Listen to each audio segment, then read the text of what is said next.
क्योंकि रामायण में, वाल्मीकि रामायण में गुरु महाराज लिखते हैं कि शबरी का कोई उल्लेख नहीं है। तो शबरी का उल्लेख है लेकिन वो झूठा फल खाने का हाँ, वो झूठा था।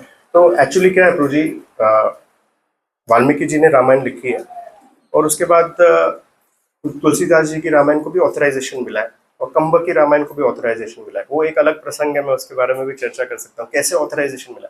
तो ग्रंथ जो होते हैं उनको ऑथराइजेशन दिया जाता है। जैसे कृष्णदास कविराज गोस्वामी ने जब चैतन्य चरितमृत लिखना चाह रहे थे तो सभी भक्तों के पास जाकर वो पूछ रहे थे कि मैं ग्रंथ लिखना चाह रहा हूँ, आप आशीर्वाद दीजिए, आशीर्वाद दीजिए। फिर अंत में वो मदन मोहन मंदिर गए और मदन मोहन मंदिर जब वो गए तो वहां पर उन्हें जब दंडवत किया तो भगवान का जो गार्लैंड है वो गिर गया।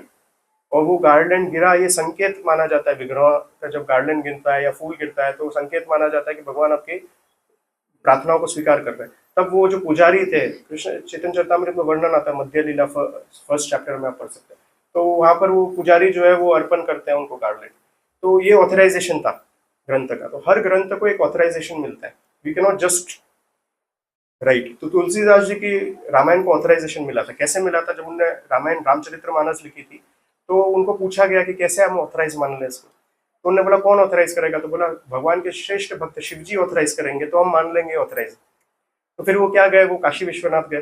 काशी विश्वनाथ जाकर उनने जो है शिव भक्तों को बोला इसको ऑथराइज करो। तो उन्होंने बोला कैसे ऑथराइज करें? तो उन्होंने क्या किया, सभी ग्रंथ लिए और उसके नीचे जो है तुलसीदास जी की रामचरितमानस रख दी और पट बंद कर दी। अगले दिन जब पट खोला तो क्या पाया गया, तुलसीदास जी जो रामचरितमानस थी वो सबसे ऊपर थी। तो ये ऑथराइजेशन था, तो वहां पर वर्णन है। दूसरा कंब रामायण जो है, कंब ने भी कैसे ऑथराइज की थी। आप दक्षिण भारत जाएंगे तो कंब रामायण चलती है, केवल 3000 श्लोक है कंब रामायण में। तो कंब रामायण में कैसे ऑथराइजेशन होता है, वो पहले चिदम्बरम गए।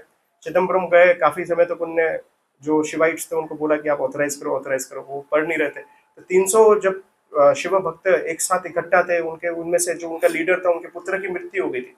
तो वहां पर गए, उनने बोला कि ऑथराइज करो। तो उन्होंने बोला ये मेरे पुत्र की मृत्यु हुई है, तुम ऑथराइज ऑथराइज कर रहे हो?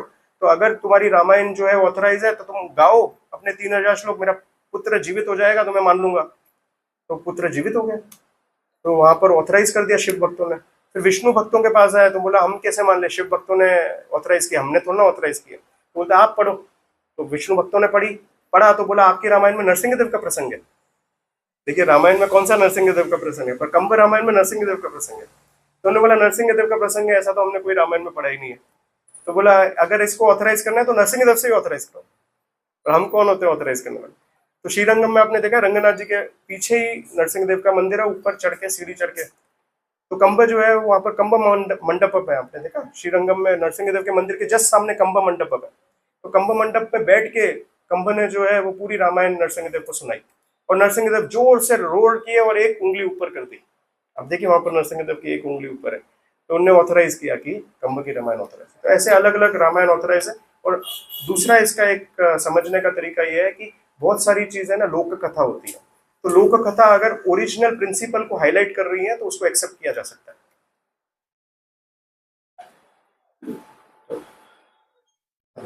और